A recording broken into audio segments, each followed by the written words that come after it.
From this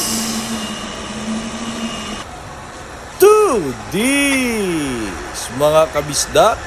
Ayan na naman tayo mga kabisda.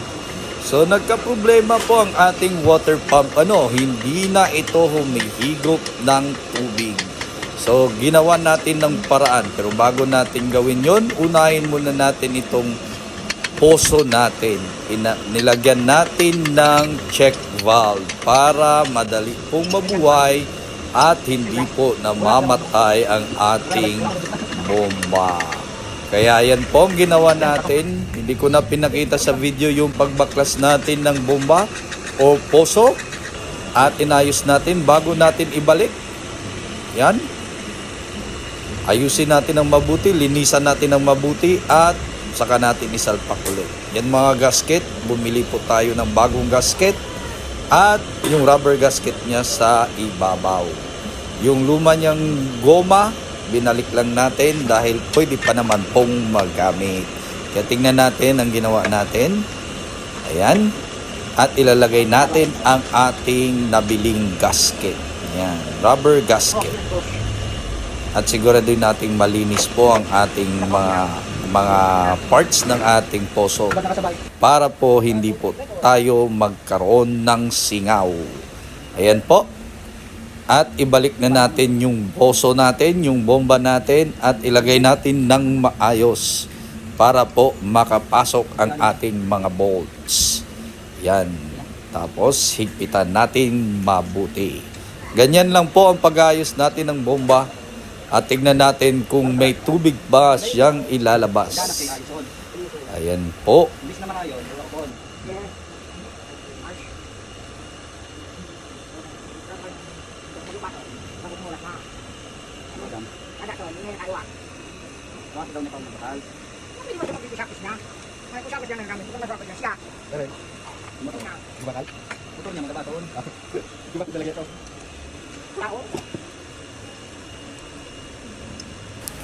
Alalay lang po tayo sa paghihigpit mga kabisdak kasi madali po itong mabiyak ang ating bomba o poso. Dahil po ito po asero o aseho, hindi ko alam kung anong tawag nila doon, basta asero. Yung madaling mabasag yung klase ng bakal. Okay, kaya alalay lang po sa paghihigpit para hindi po natin mabasag ito.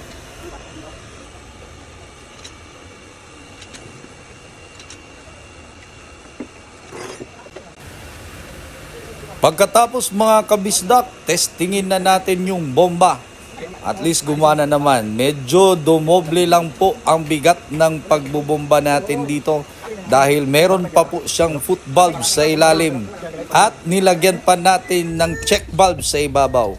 Kaya ang gagawin naman natin ngayon mga kabisdak, baklasin na natin to at hugutin na natin yung tubo. Hindi na natin na ipakita yung paghugot ng tubo dahil katulong natin yung pag nagbibideo natin sa paghugot ng tubo. Ito po ang mga dahilan kabisda kung bakit ayaw niyang umigop ng tubig dahil sobrang dumi po ang kanyang screen sa football. Kung titignan niyo po, yan po, ito po ay natakpan na po at hindi na po nakadaloy ng maayos yung tubig. Kaya ang gagawin natin mga kabisda, linisan muna natin yung football. At ito ring isang foot valve dahil dalawa po ang nag-share dito sa deep well na to.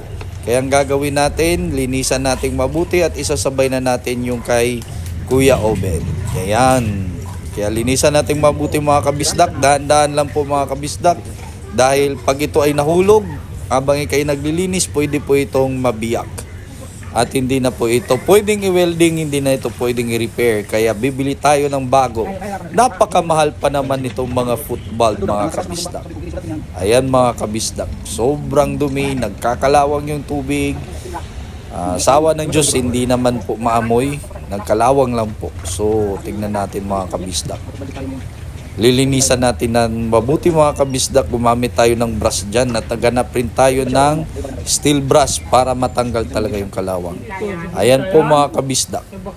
So umabot tayo ng nasa 8 meters lang ito mga kabisdak. 8 to 9 meters. Ngayon mga kabisdak, ibalik na natin yung dalawang hinugot natin na tubo.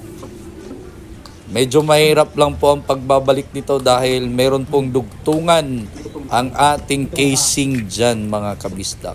Kaya medyo mahirap pong ibalik. Kailangan po natin pakiramdaman yung pagbabalik nito.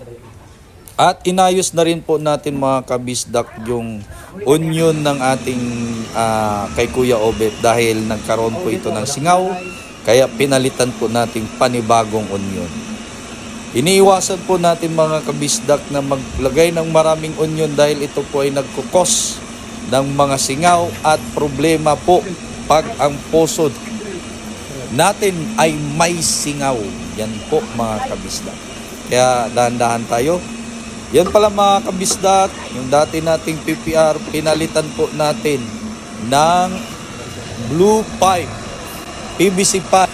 Dahil wala po tayong budget. Yan po ang dahilan mga kabisdak kung bakit nag-PVC blue muna tayo. Ayan po mga kabisdak kung bakit tayo naging ganyan ang ating pump. Nang dahil po dito mga kabisdak.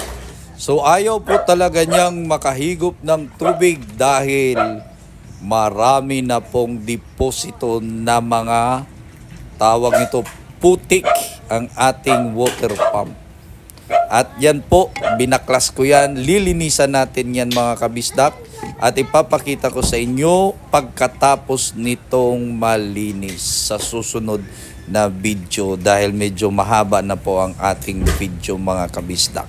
Maraming salamat mga kabisdak at nakabili tayo ng bagong water pump. Salamat!